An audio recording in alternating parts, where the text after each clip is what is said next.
un sénateur américain a fait une déclaration très intéressante. Et bien sûr, la confiscation des actifs. Et apparemment, en Occident, ils ont inventé un système pour confisquer les actifs russes sans perdre d'image et de réputation. Il est rapporté que le système fonctionne ainsi. Une certaine société occidentale achète un actif quelconque sur le territoire ukrainien, disons un terminal dans le port d'Odessa. Et lorsque le camp russe commence à frapper ce port d'Odessa, ce sont naturellement des pertes que ces sociétés américaines tentera ensuite, peut-être par voie judiciaire aux États-Unis, de recouvrer auprès de la Fédération de Russie. Évidemment, le camp russe ne se présente pas au tribunal et naturellement, toutes les demandes de telle ou telle société d'investissement sont, disons, exécutées intégralement. Moi, je suis impatient de voir. Tout ça ne va faire que accélérer. C'est qu'ils ont voulu ignorer que du côté de BRICS, de plus en plus, on est en train d'envisager de lâcher le FMI, de lâcher la Banque mondiale pour mettre en place leur propre mécanisme de dépôt. Je vous propose que l'on regarde Military Summary en français, ce qu'il dit, ce que Trump a décidé de faire ou pas, parce que c'était quelque chose que je vous avais promis de faire la dernière fois qu'on a regardé Military Summary en français, c'était pour vendredi dernier. Et on peut être content, on a des nouvelles fraîches. Alors, on va déjà voir si ça date de quel jour, parce que des fois c'est décalé, peut-être que ça ne date pas de hier, donc... C'est la situation au 14. Je vous salue les amis. Vous êtes sur la chaîne Rapport Militaire et aujourd'hui nous allons discuter avec vous de la situation en Ukraine au 14 juillet 2025. Aujourd'hui, un nombre considérable d'événements très intéressants s'est produit, alors commençons. Et avant de débuter, quelques mots seulement. Si l'on évalue globalement toutes les nouvelles, tous les événements qui se sont déroulés aujourd'hui le long de toute la ligne de contact, depuis le secteur de Kherson jusqu'au secteur de Sumy, quelques mots viennent immédiatement à l'esprit, dont le principal est crise. Crise de commandement, crise dans les rangs des forces armées ukrainiennes. Dans l'ensemble, la situation est très difficile, mais si l'on prend certains secteurs spécifiques, par exemple le secteur de Pokrovsk, la situation qui se déroule aujourd'hui autour de Pokrovsk ressemble carrément à une agonie. Eh bien, procédons dans l'ordre. Nous commençons aujourd'hui par le secteur de Zaporozhye et avancerons progressivement de Zaporozhye vers Sumy. Zaporozhye. Aujourd'hui, des sources pro-ukrainiennes publient quelques images et les plus importantes et significatives proviennent de la partie nord-est de la localité de Kamenskoye.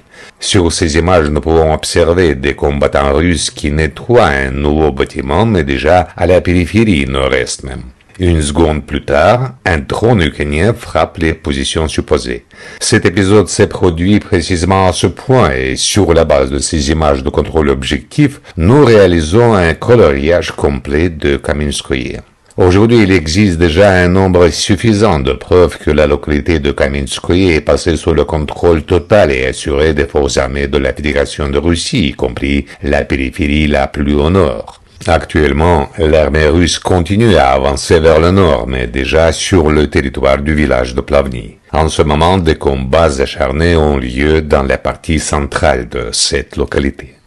Ensuite, nous nous déplaçons vers le secteur de front de Goulaï-Polé. Aujourd'hui, c'est de là que proviennent certaines des images les plus importantes et des nouvelles les plus intéressantes. Commençons par le fait que Goulaï-Polé se trouve dans la zone de responsabilité du groupement de troupes Est et aujourd'hui, ce groupement ainsi que les chaînes Telegram affiliées publient ces images de contrôle objectif. Sur cette vidéo, nous pouvons observer le processus de nettoyage de la localité et le refoulement des formations ukrainiennes vers le nord ou le nord-ouest. Sur ces images, nous pouvons voir une préparation d'artillerie, le nettoyage de la localité, le déplacement des unités russes et bien sûr, sur les toutes dernières images de cette vidéo, nous pourrons observer de nombreux drapeaux de la Fédération de Russie hissés dans différentes parties de la localité de Malinovka. Sur la base de cette vidéo ainsi que d'un nombre assez important de géolocalisations établies, nous réalisons un coloriage complet de la localité de Malinovka où les combats ont eu lieu depuis 2022 avec un succès variable. Aujourd'hui, nous faisons un coloriage complet de Malinovka. Hier encore, la carte sur ce secteur du front ressemble ressemblait à ceci. Il était connu avec certitude que le contrôle portait sur la partie sud et sud-est du village. La majeure partie de Malinovka se trouvait dans une zone grise. De plus, des images contradictoires étaient constamment publiées et Malinovka changeait continuellement de contrôle. Aujourd'hui, il existe une preuve fiable que l'armée russe a complètement nettoyé le village. Bien sûr, une question légitime se pose. Où l'armée russe va-t-elle avancer ensuite? Il y a plusieurs options, bien sûr. Soit avancer vers l'ouest en direction des localités de Chervona et Zelonega afin de contourner Gouliaï-Polé par l'est. Soit l'armée russe peut continuer vers Poltavka et Akhotnichie. La plupart des experts militaires supposent que l'armée russe étendra harmonieusement sa présence, avançant à la fois vers l'ouest et vers le nord. Vers l'ouest afin de se rapprocher au plus près des lignes principales, alliant de Gouliaï-Polé en direction nord-est vers Uspianovka et du sud vers le nord pour approcher cette même Uspianovka par le sud.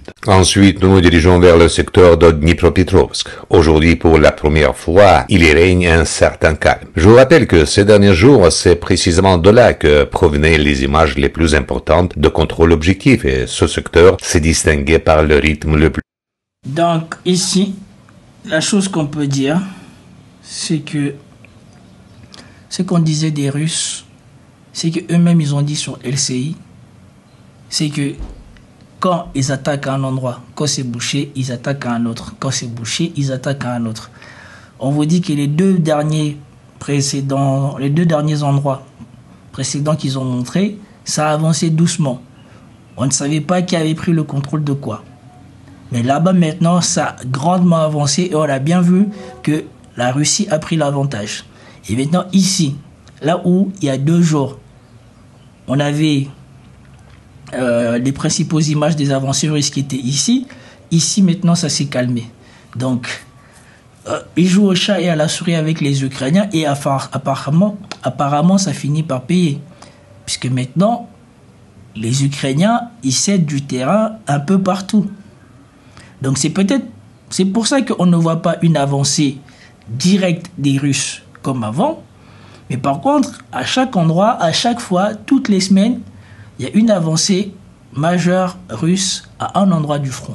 Plus élevé de progression. En quelques semaines seulement, l'armée russe a réussi à avancer depuis la localité de Kamar et à nettoyer des villages tels que Peredubovo, Mirnoye, Poddubnoye, Tolstoye, Zorka, Zaporozhye, Yalta, et aujourd'hui, pour la première fois, nous ne voyons aucune correction. L'armée russe sur ce secteur semble avoir pris une petite pause pour se regrouper. Actuellement, l'armée russe a réussi à créer une tête de pont assez solide sur la rive ukrainienne de la rivière Mokry-Yalé. Apparemment, une évacuation des blessés, un ravitaillement en munitions, un réalignement de la ligne de front vont avoir lieu et peut-être dans quelques jours, le groupement de troupes Est reprendra sa progression vers l'ouest en direction de la localité de Veliko-Mikhailovka. D'ailleurs, en parlant de Veliko-Mikhailovka, aujourd'hui sont apparues des images de contrôle objectif confirmant les résultats du tir d'hier dont nous avons parlé ensemble. À la suite des frappes par missiles ou FAB, comme vous le voyez, le pont menant de Veliko-Mikhailovka vers le sud a été pratiquement détruit.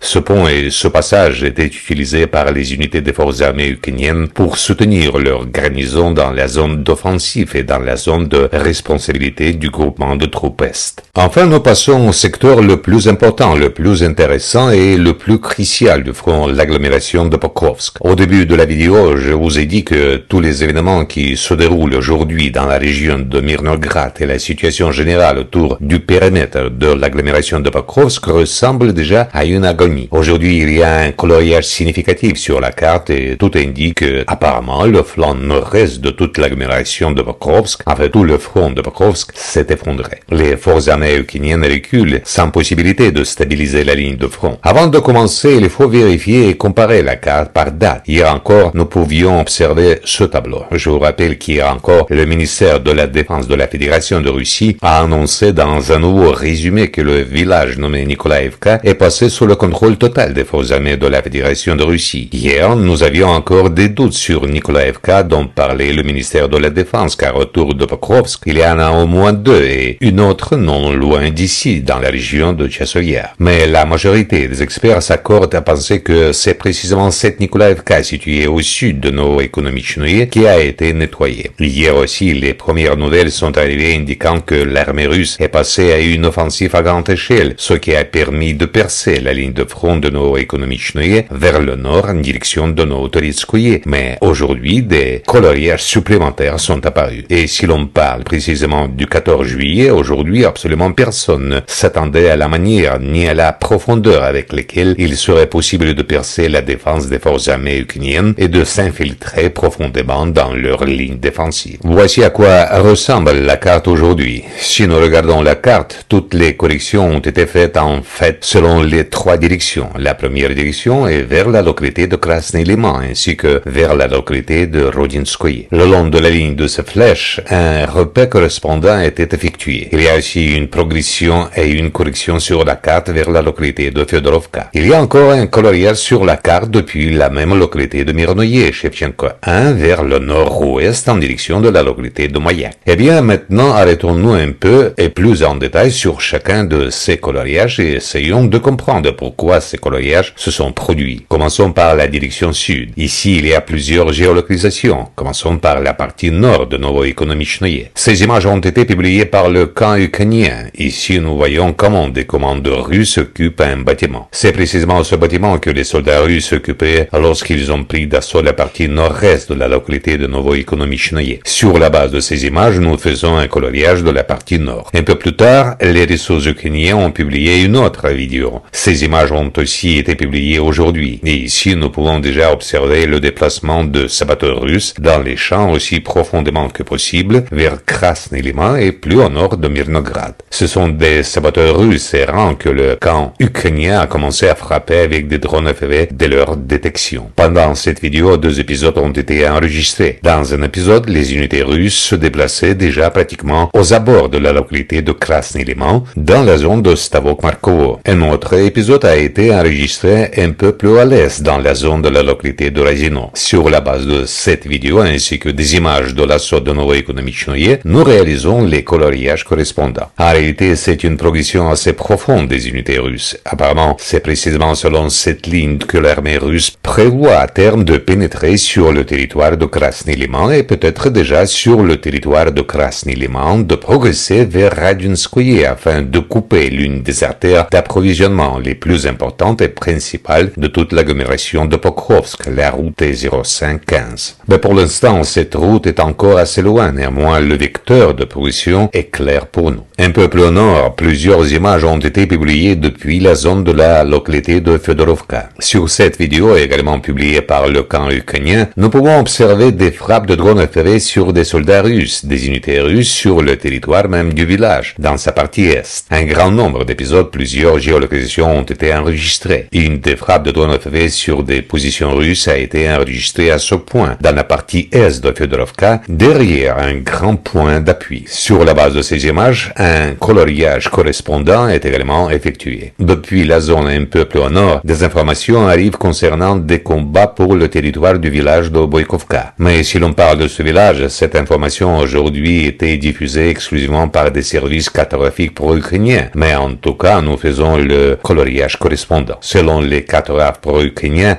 les combats se déroulent actuellement pour un réseau de points d'appui situé au sud de Boykovka. Et bien sûr, la nouvelle la plus importante est le village de Mayak. Et si l'on parle directement de cette localité, il n'y a pas d'image de contrôle objectif confirmant le contrôle sur ce village, mais il y a un rapport du ministère de la Défense de la Fédération de Russie selon lequel le groupement de troupes centre a réussi au cours des combats acharnés à prendre le contrôle total du village de Mayak. Sur la base du rapport du ministère de la Défense, les coloriages voyages correspondants sont réalisés. De cette configuration, on peut tirer plusieurs conclusions. L'offensive, comme nous le voyons, dure déjà plusieurs jours, 2, 3 ou 4 jours. Et au cours des premiers jours de l'offensive, l'armée russe a réussi à percer, à briser la seule ligne de défense au nord de la localité de Novoï-Konomichnoye, pratiquement sans résistance de la part des forces armées ukrainiennes. L'armée russe va sans aucun doute continuer à avancer vers l'ouest et la tâche principale et l'objectif de l'armée russe est d'établir un contrôle physique total sur les localités de Rodinskoye, la localité de Belitskoye et bien sûr la localité de Dobropoliye. Le contrôle de ces villages et localités permettra d'encercler complètement l'agglomération de Pokrovsk et de la mettre en chaudron sans combat sur le territoire même de l'agglomération. Actuellement,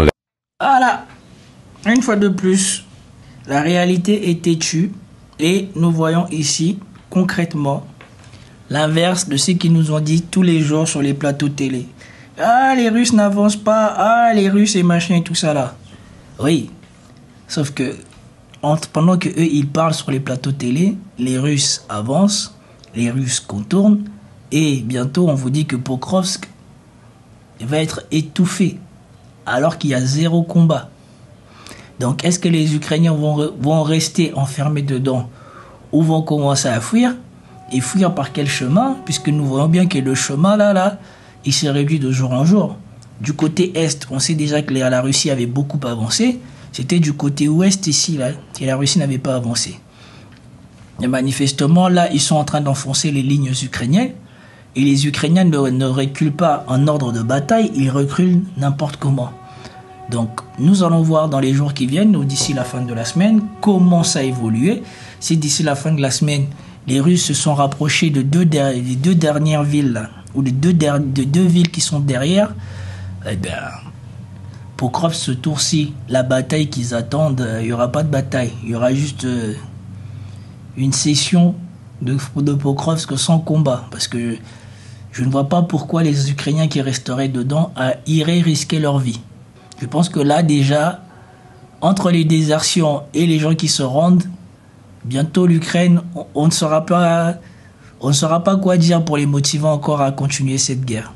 L'armée russe a déjà établi un contrôle de feu. Par exemple, voici des cartes qui nous parviennent du territoire de la localité de Rodinskoye. Sur ces images, nous pouvons observer des frappes de drones FPV sur la route principale d'approvisionnement qui va du nord vers l'agglomération de Pokrovsk. C'est-à-dire que, dans une certaine mesure, le camp russe contrôle déjà les artères principales d'approvisionnement et plus l'armée russe s'en rapprochera, plus la situation sera mauvaise pour les unités des forces armées ukrainiennes sur le territoire de l'agglomération de Pokrovsk. Et il n'est pas certain que les unités ukrainiennes sur le territoire de l'agglomération de Pokrovsk pourront tenir. Il y a une très forte probabilité qu'avec la chute de Rodinskoye commence une retraite massive, peut-être sans ordre approprié de la part de la direction. Ensuite, Belitskoye, encore des images de contrôle objectif. Cette fois, nous pouvons observer une coopérative de garage qui a été quasiment effacée de la surface de Belitskoye, apparemment à la suite de frappes de plusieurs géraniums. Apparemment, ces territoires étaient utilisés peut-être comme centre de service pour la réparation du matériel, peut-être que des drones y étaient assemblés. Et bien sûr, la localité la plus éloignée, c'est Dobropoliye. De là arrivent des images de contrôle objectif montrant comment, en plein jour, sur un parking où un grand nombre de matériel des forces armées ukrainiennes avait été enregistré, les drones FPV russes commencent à opérer, détruisant pratiquement tout le matériel qui se trouve sur leur passage. À la suite de la frappe, un grand nombre de voitures particulières ont été détruites. Notez à quelle distance se trouve la localité et comment pratiquement sans problème ni obstacle le camp russe a détruit un parking entier de voitures particulières. Eh bien, l'offensive continue ici. Demain, nous attendons de nouvelles images. Actuellement, le camp ukrainien tente de stabiliser la ligne de front par tous les moyens. Pour cela, un grand nombre d'unités sont transférées vers le nord de Mirnograd ainsi que vers Novoï-Konomichnoye. Le point de vue clé est bien sûr la mine Komsomolskaya ainsi que la mine Krasno-Limanskaya. C'est sur la base.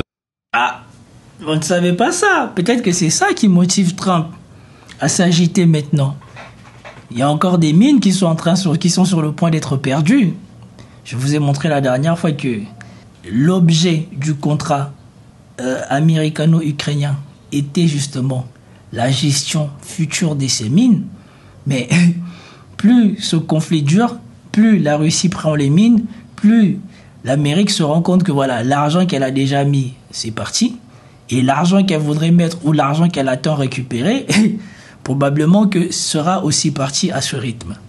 De ces deux mines que se construit pratiquement toute la défense des forces armées ukrainiennes sur le périmètre Rodinskoye, Mirnograd, Novoekonomichnoye. En cas de perte d'au moins une de ces mines, toute la défense ukrainienne sur ce secteur s'effondrera définitivement. C'est d'ailleurs la deuxième ligne de défense. La première, comme nous en avons discuté il y a littéralement une minute, a été prise pratiquement sans résistance.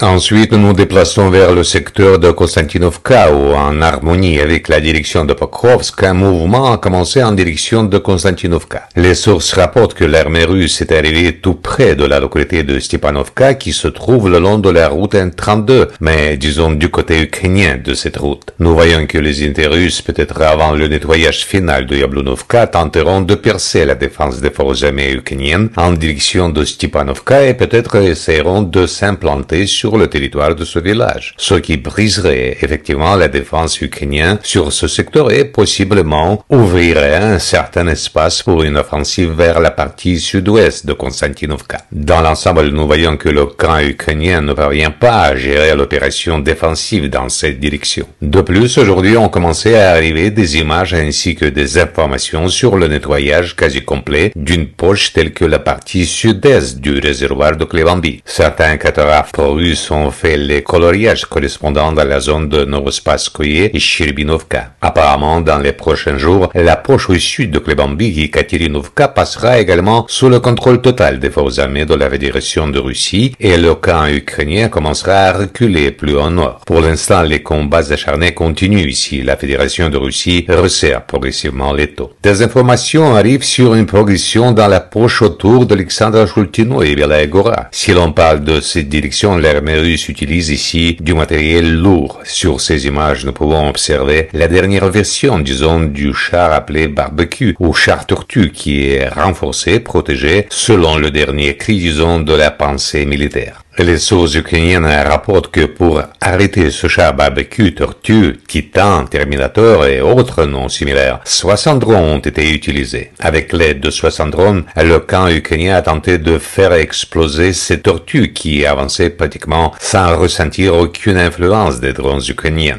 Les auteurs de cette vidéo, sources ukrainiennes, rapportent que ce char, nouvelle version du char russe invulnérable, n'a pu être arrêté que pour la simple raison qu'il a roulé sur une mine, c'est-à-dire que 60 drones se sont avérés insuffisants pour arrêter ce monstre invulnérable et seule la mine a permis Alors ça, c'est important. de ralentir un peu Et je cette tiens à offensive. prendre l'image de ces chars. Il est possible Alors, parce que là, si c'est vrai, c'est compliqué pour la suite pour l'Ukraine. Si les Russes ont mis en place un char capable de progresser et de résister aux drones. les auteurs de cette vidéo, sources ukrainiennes utilisées. Avec l'aide de 60 drones, elle est lourd sur ces images. Excusez-moi une minute. Alexandra Shultino et Belaya Gora. Si l'on parle de cette direction, l'armée russe utilise ici du matériel Ok, voilà.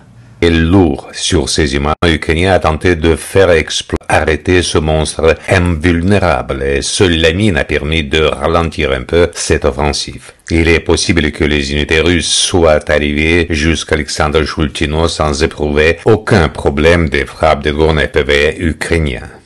Ensuite, nous nous déplaçons vers le secteur de Kupiansk. Ici, aujourd'hui, c'est le calme. Des combats actifs ont lieu dans la zone de la localité de Liman. Sur la direction de Liman, de petites corrections sont enregistrées, publiées par des sources pro-ukrainiennes, mais dans l'ensemble, la situation est difficile, tendue, mais elle diffère fondamentalement de la situation qui se déroule actuellement autour de Pokrovsk, Konstantinovka et Zaporozhye. Ici, bien sûr, des combats actifs ont lieu, mais apparemment, la situation ressemble davantage à une pause opérationnelle.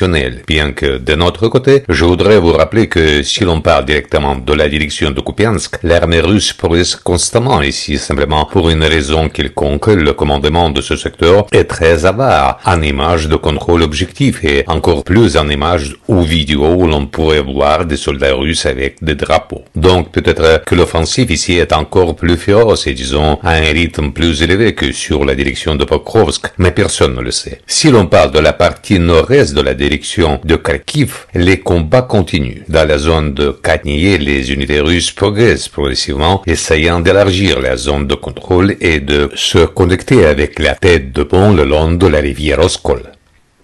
Et nous continuons avec le secteur de Soumy où, pour la première fois depuis assez longtemps, ont commencé à apparaître des collections importantes et premières. Commençons immédiatement par la localité de Yenakivka. Aujourd'hui, des sources ukrainiennes publient ces images de contrôle objectif où nous pouvons observer des frappes de drones FPV sur des unités russes qui tentent de pénétrer dans la partie ouest du village. Nous voyons comment se déroule le processus de nettoyage. Les commandos russes progressent lentement, se déplacent d'un bâtiment à l'autre, mais après avoir été détectés par les drones FPV, ils ont dû reculer. Sur la base de la présence enregistrée des unités russes, un coloriage correspondant est fait dans la partie ouest. C'est-à-dire que nous voyons que les combats continuent. Si l'on parle de Kondratovka, aujourd'hui arrivent des informations selon lesquelles l'armée russe a réussi à stabiliser la ligne de front. Malgré toutes les frappes et assauts que le camp ukrainien tente de mener, le camp russe n'a pas perdu le contrôle du village. De plus, certaines sources rapportent que l'armée russe a envoyé des renforts supplémentaires vers Kondratovka et que la situation devrait se stabiliser. Mais cela reste pour l'instant du moins des paroles. Si l'on parle d'images de contrôle objectif, les unités russes frappent, infligent des pertes par le feu au lieu de concentration des formations ukrainiennes. Au nord et au nord-ouest de la localité de Kondratovka, les frappes visent les lieux d'accumulation de personnel en dehors du périmètre de Kondratovka le long des lisières forestières. Autrement dit, ici la résistance est féroce et les combats acharnés continuent. Mais dans l'ensemble, le rythme de l'offensive ukrainienne est stoppé. Dans l'ensemble, nous voyons que la situation est extrêmement difficile.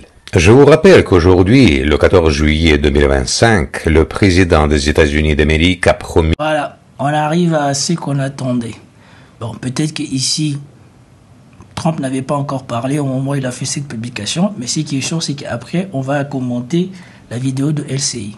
De faire une déclaration forte et importante à propos de la Fédération de Russie. Pour l'instant, au moment où je préparais cette vidéo, aucune déclaration n'a été faite, mais un sénateur américain a fait une déclaration très intéressante selon laquelle les propos de Trump concerneront en premier lieu les actifs gelés, l'armement de l'Europe ainsi que les sanctions. Et tout cela sera bien sûr dirigé contre la Fédération de Russie. Les sanctions sont des tarifs allant jusqu'à 600% imposés aux pays qui commercent et coopèrent avec la Russie ainsi que l'armement de l'Europe. Pour de l'argent, les Américains vendront à l'OTAN, aux Européens, tout ce qu'ils demanderont. Naturellement, ensuite, l'OTAN transmettra tout le matériel et l'armement à l'Ukraine. Et bien sûr, la confiscation des actifs. Et apparemment, en Occident, ils ont inventé un système pour confisquer les actifs russes sans perdre d'image et de réputation. Il est rapporté que le système fonctionne ainsi. Une certaine société occidentale achète un actif quelconque sur le territoire ukrainien, disons un terminal dans le port d'Odessa. Et lorsque le camp russe commence à frapper ce port d'Odessa, ce sont naturellement des pertes que cette société américaine tentera ensuite, peut-être par voie judiciaire aux États-Unis, de recouvrer auprès de la Fédération de Russie. Évidemment, le camp russe ne se présente pas au tribunal et naturellement, toutes les demandes de telle ou telle société d'investissement sont, disons, exécutées intégralement. Naturellement, comme il est impossible de bloquer des comptes quelconques quelque part dans la Gazprom Bank, les pertes de ces investisseurs et sociétés seront compensés par les actifs gelés. Apparemment, dans un avenir proche, beaucoup de ces sociétés seront achetées dans toute l'Ukraine sur laquelle le camp russe continue de frapper. Infrastructure énergétique, infrastructure portuaire, encore une fois toutes les mines existantes, certains bâtiments en quart. Et toutes ces pertes qui subiront les investisseurs occidentaux, ils tenteront de les compenser par les actifs gelés. Ce n'est pas un processus rapide, mais dans l'ensemble, c'est une sorte de faille pour légaliser officiellement cet argent et de l'approprier aux pays occidentaux.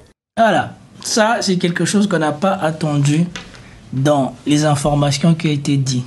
Probablement qu'on va essayer de nous le cacher et des personnes informées vont nous permettre de voir ça. Mais vous avez vu, sans honte, maintenant on va essayer de vendre l'Ukraine aux sociétés d'investissement américains pour que si jamais les parties qui seront vendues par l'Ukraine sont détruites par l'armée russe, on puisse aller se rembourser sur l'argent de la Russie. Alors là, on l'avait pas vu venir, mais toujours est-il que, voilà, l'argent russe étant saisi, normalement, c'est pas à eux de décider qu'est-ce qu'on fait de l'argent russe.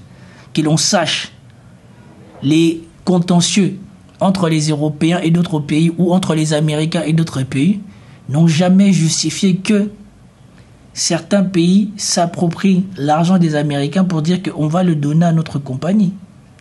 En tout cas, moi je suis impatient de voir. Tout ça ne va faire qu'accélérer. C'est qu'ils ont voulu ignorer que du côté de BRICS, de plus en plus, on est en train d'envisager de lâcher le FMI, de lâcher la Banque mondiale pour mettre en place leur propre mécanisme de dépôt indépendant, qu'on ne peut pas aller faire ce genre de choses avec l'argent des gens. Si jamais ils font ça, alors là, tout le monde va se dire, mais attends, quelle garantie nous avons qu'ils ne vont pas nous faire la même chose à nous après? Et ils pensent vraiment qu'ils vont réussir à faire ça. À part à l'heure laquelle les Européens qui réussiront, qui vont accepter ça, quel autre pays va accepter encore de mettre son argent en Europe ou aux États-Unis après ça? Nous verrons bien. Et à la prochaine. Peace out.